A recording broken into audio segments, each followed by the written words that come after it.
So there is a lot of stuff going on in the cyber realm that not enough people are paying attention to. I don't think we'll ever get to the 2024 election. I think things are going to implode in Washington before then. Is there even going to be a presidential election next year? At the rate we're going, Biden's going to morph into his buddy Zelensky and cancel them like he did in Ukraine. At least Zelensky could use war as his excuse. 2024 will be the last human election.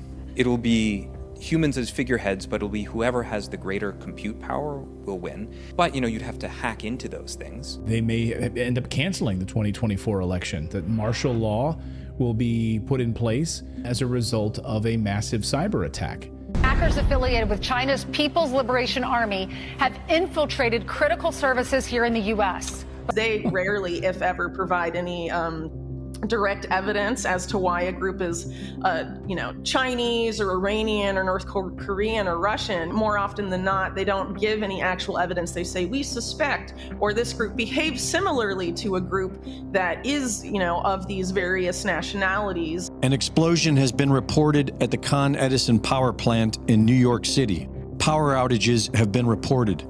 This happened right on the heels of the Obama Netflix production, Leave the World Behind, a racially divisive movie about cyber attacks in America and the end of life as we know it. The COVID-19 crisis would be seen in this respect as a small disturbance in comparison to a major cyber attack. People that normally think they can live remote from the problem are now beginning to be touched by the problem. Do you believe it? Will there be a 2024 election? Do you believe the hyperbole of all the news out there?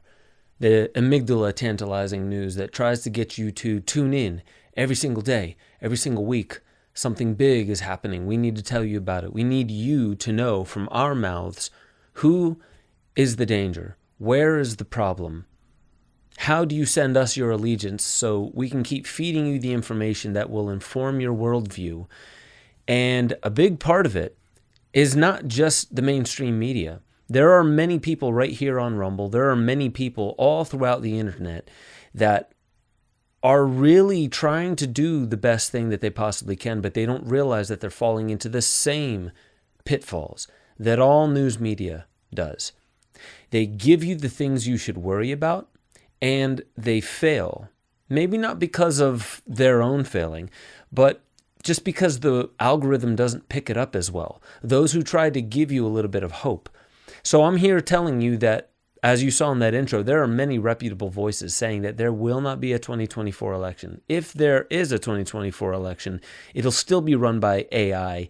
And if there isn't a 2024 election, it'll likely be because of some cyber attack, blamed on whoever it might or might not be, that the fingerprint of that cyber attack will be next to impossible to really prove that it actually comes from China or Iran or whoever else it might be. That it may even be a false flag. I want you to understand that these are the things that are being spoken about, because should anything like this actually happen, I want you to be proactive rather than reactive. I want you to respond now. So if the banks actually do close down for a couple weeks, what are you going to do about it? It's only 3 weeks, but do you have enough food? Do you have enough clean water? Do you have some cash on hand? How will things probably go if there is some big cyber attack? Will there be a lack of gas, a lack of food? Will there be definitely a lack of communication? Oh my God, what are you going to do if you can't Netflix and chill? All this and more. I want to show you a video, and this is my debut on Rumble. I want to show you a video of Colonel Douglas Macgregor on Valuetainment, which is Patrick Bet-David's show. And it's just a very short clip of what he thinks we are in for coming up to the 2024 election. Check this out.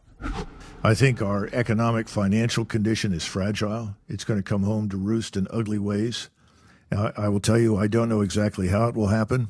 I think we're going to end up in a situation where we find out the banks are closed for 2 or 3 weeks and nobody can get into them. You think so? I think we're going to run into something like that, yeah. I also think that the levels of violence and criminality in our cities is so high that it's going to spill over into other places in society. People that normally think they can live remote from the problem are now beginning to be touched by the problem.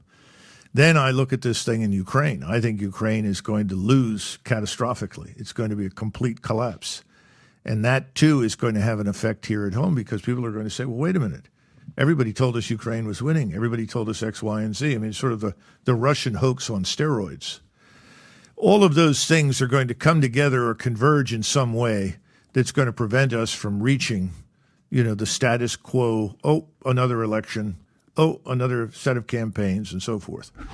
I think the biggest thing that you heard from Colonel Douglas Macgregor right there was that 3 weeks-ish, let's just say 1 to 3 weeks of you not being able to access your bank account. What would you do? Let's just run a simulation. Let's say that tomorrow, you can guarantee that tomorrow there will be a bank outage and nobody really knows about this. So there may even be a run on the bank, but the banks are closed. You can't do anything about it. What are you going to do? Do you have enough food in your house right now? If you have 24 hours to prepare, 1 day, what would you do? Would you go out and buy a bunch of food, stock up? I bet you a lot of people would. But what if you had insider information? Would you get some ready straws so you could drink out of puddles? Or would you, I don't know, maybe get some jerry cans of gas? Maybe figure out if you have enough money to go out and buy a generator as well. Because what if more infrastructure goes down? Not just the bank. What if gas and oil pipelines go down and you need to get to work? Or you have some cash, but you don't have any gas in your car to get to the grocery store. What are you going to do if we are sent back into, maybe not the Middle Ages, but like into the 1800s? These are things to think about. Another thing he said is, if you decided to move out of the city just a few years ago and you're homesteading now, and you think that all the violence and all the shenanigans that are happening in the cities, that can't reach you now. Well, Colonel Douglas Macgregor thinks differently.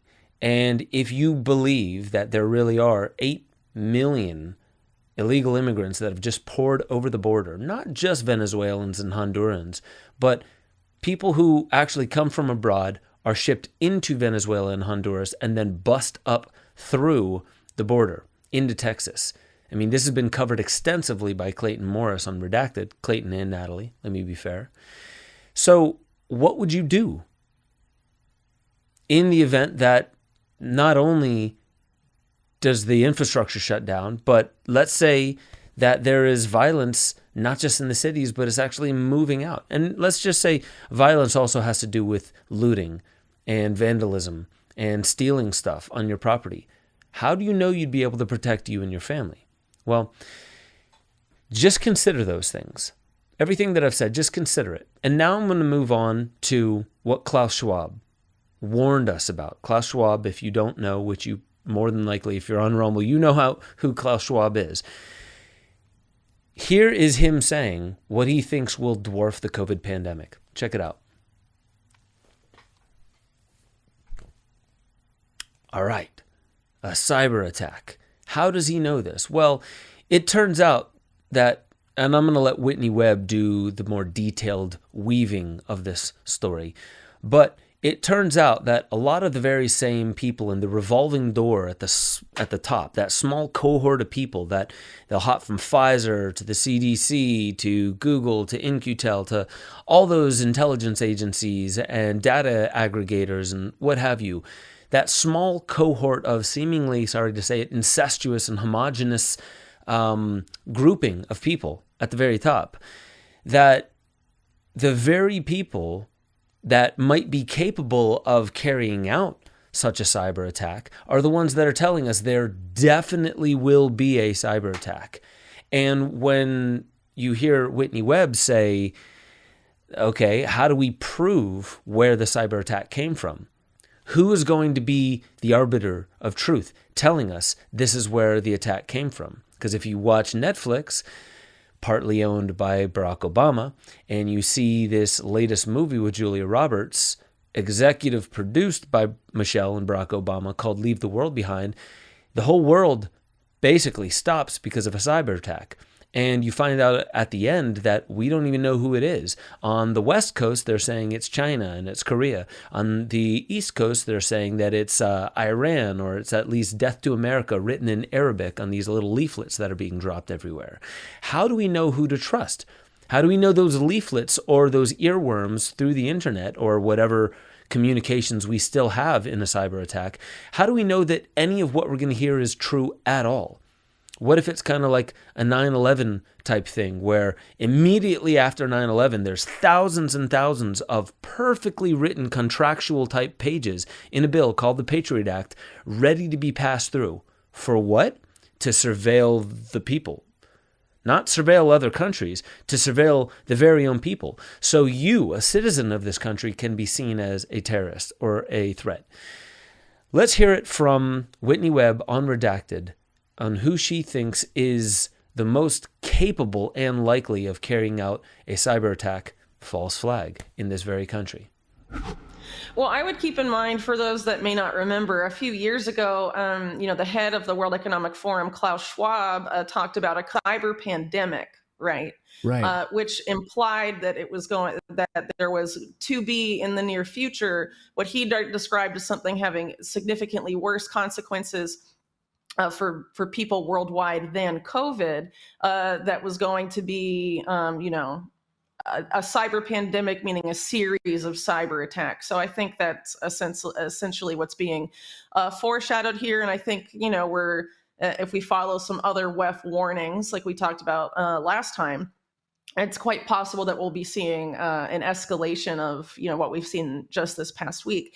But what matters also, and what doesn't get enough coverage, in my opinion, is how the attribution of who's allegedly responsible for these attacks. So if you look at the recent news that allege that some Chinese military-linked group called Volt Typhoon was embedded in U.S. national infrastructure. The only sources for that cited in those reports as to why that group is deemed to be Chinese, and the only groups allegedly finding them in these national systems of critical importance nationally are groups like Microsoft, who, as we talked about last time, helped create the CTI League, and also the CISA agency. Their longtime head, though I don't think he's head anymore, but he was head at the time that agency was created, Chris Krebs, is former head of cybersecurity at Microsoft, and Microsoft also has a lot of connections to Cyber Reason, a group that's been doing a lot of these tabletop simulations that you referred to earlier. And then the other group besides Microsoft is called Recorded Future, and they were created with seed funding from Google Ventures and the CIA's InQtel.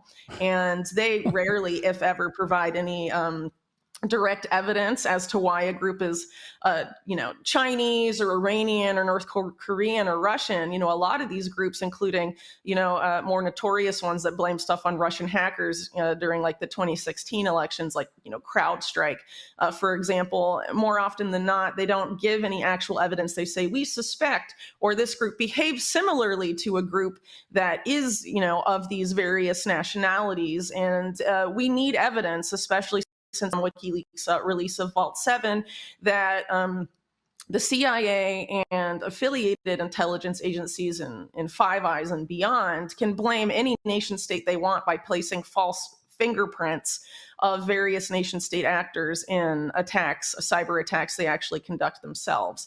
And the importance of that, when you're talking about attribution, is that, who's to blame for this catastrophic cyber attack? And it's very possible to have, an extreme psyop conducted on the American population that could push us into, World War III, which I think, the risk of that is much clearer to people now than it was even, a few months ago. Yeah, Colonel Douglas Macgregor on our show has openly pointed out he believes that. So can you talk about these tabletop exercises and what these agencies have been planning? And I mean, it's amazing to me that they're literally planning it. They've got the paperwork. They've been running the operations. This is not a conspiracy theory. They're laying the groundwork for this.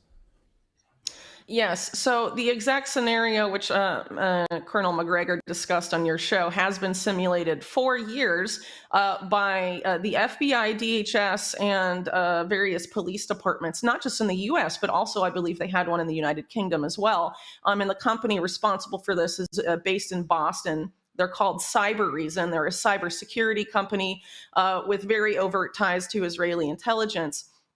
And essentially what they conducted in this simulation was an attack on the election, but it wasn't an attack on election infrastructure.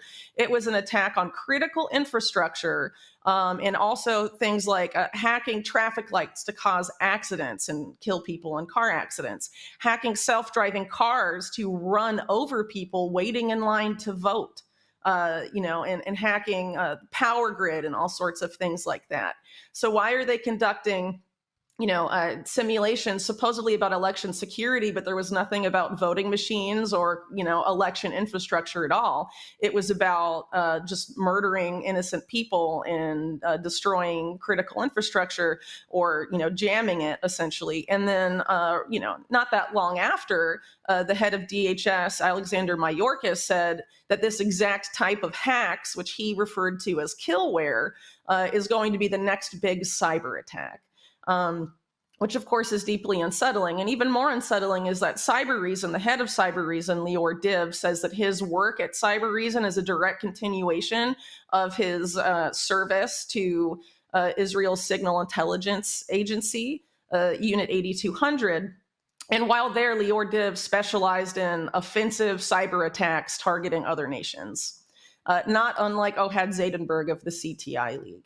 And it's important to mind that the head of the WEF, Partnership Against Cybercrime, that's leading this push for a regulated internet due to a coming cyber attack on critical infrastructure and the financial system, is an Israeli intelligence operative named Tal Goldstein that essentially created the model by which the companies that Ohad Zaydenberg and also Lior Div, Cybereason, follow essentially, basically, the policy Goldstein created back in 2012, while Netanyahu was prime minister back then, and of course still is now, is that Israeli cybersecurity operation, or cyber operations that were previously conducted by Mossad or other Israeli intelligence agencies that used to be done in-house are now going to be done through private companies. And that same year, for example, 2012 is when Cybereason was created by Lior Div, who says that his Cybereason is a direct continuation of his work at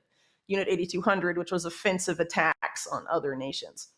So just really crazy when you again consider what we talked about last time, that Israeli intelligence has a deliberate policy of getting the U.S. to preemptively, or at least attack Iran first when they want to bring in a regional war into the fore. So it's incredibly troubling. We think about when we know that they can place digital footprints, digital fingerprints on anything, and they can claim that, oh, it's Iran. Yep.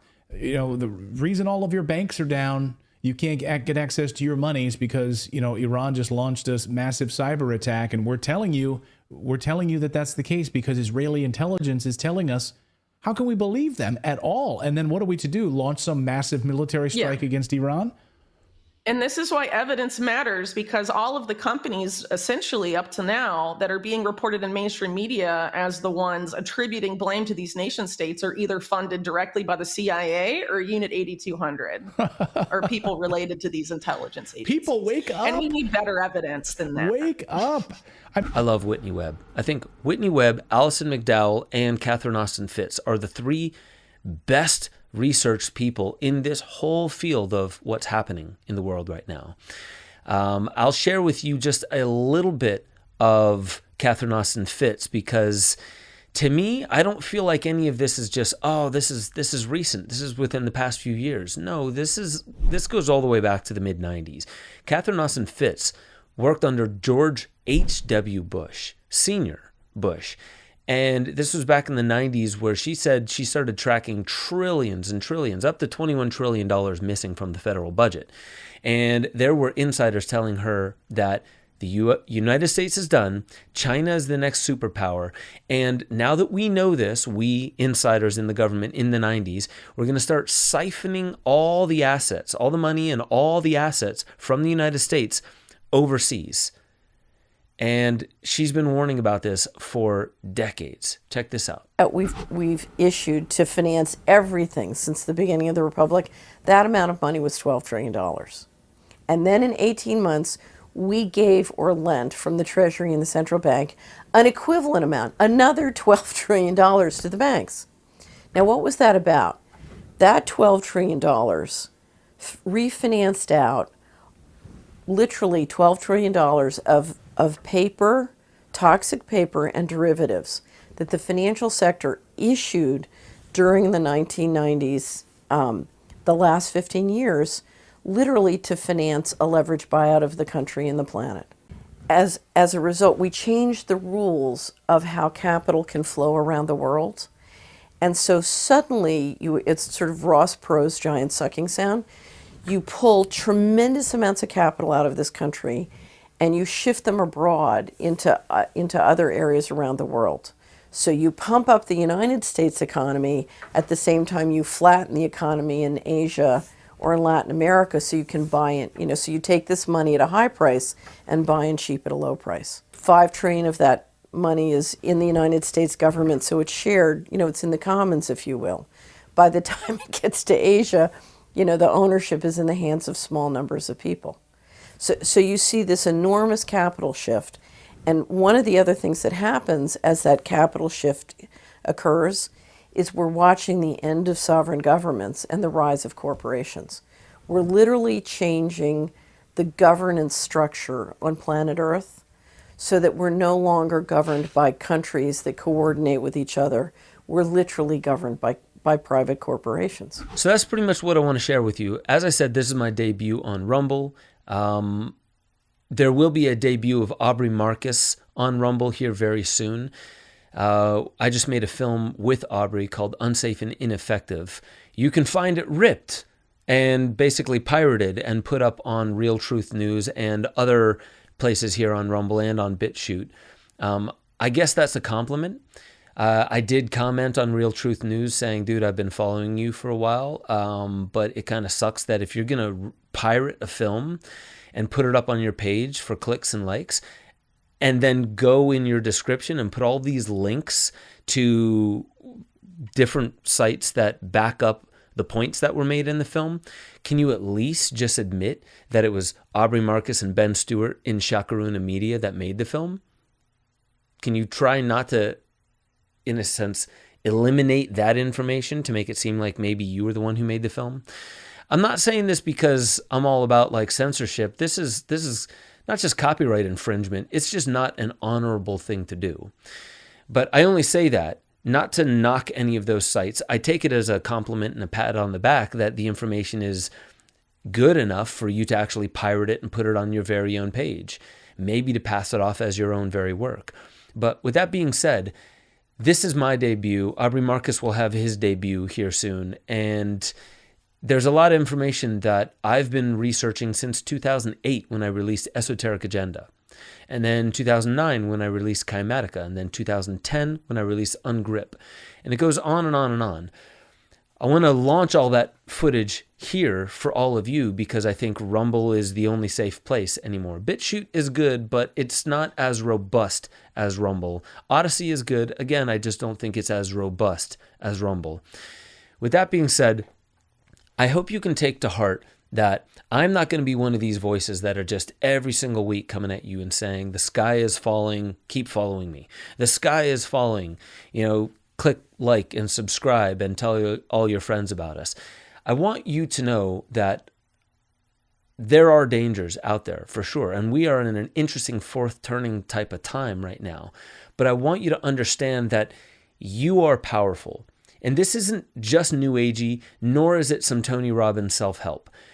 This is to remind you that the reason why the number one most powerful thing in the world right now, like if you believe the whole fourth turning, every 80 to 90 years, there's this huge event and the most waged weapon is the most, let's say, up-to-date weapon of war. Previously, it was the Gatling gun in Civil War. Then it would have been the atomic bomb in the last turning, which was, what was that, 1945? I think that was dropped. And now people are wondering, well, what kind of weapon is it? It's social media and AI. That is what's being waged against the people. So why not the bomb? Why not something that just kills you instantly? Because we are powerful individuals. It is when we believe that we are doing the bidding of good out there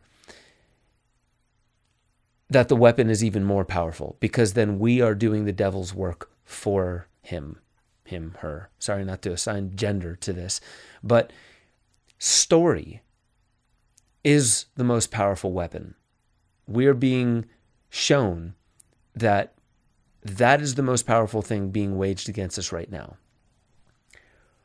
Rumble is one of those free speech platforms. I hope all of you go to minds.com and use that as a social media platform that is open source and very free speech. Bill Ottman has gone, he's a friend of mine, and he's also gone on Rogan several times saying, this is the inevitable way. I'm not even really worried about how quick our ascent is. It's just inevitable. And I think that it's quite right. I don't think the world is going to literally end. I think it's just going to rapidly change in the next few years. And you need to understand what's happening in the world for you to not just feel safe about it, but to actually get proactive, and then to find a way to, in a sense, aikido the bullshit that's happening into the best possible outcome for you, your family, and yes, your community, your greater community out there. So with that being said, I love you all. If you choose, if you like, not click like, if you like this content, and if you know my work and you want to support it, and you really want content that doesn't scare the shit out of you, but also reminds you that you're powerful and reminds you of things that you can do preemptively before shit hits the fan, then please click subscribe, tell your friends about it, hit like on this video, and I'll catch y'all next time on Waking Infinity News. We all know, but still pay insufficient attention to the frightening scenario of a comprehensive cyber attack, which would bring to a complete halt to the power supply, transportation, hospital services, our society as a whole. The COVID-19 crisis would be seen in this respect as a small disturbance in comparison to a major cyber attack.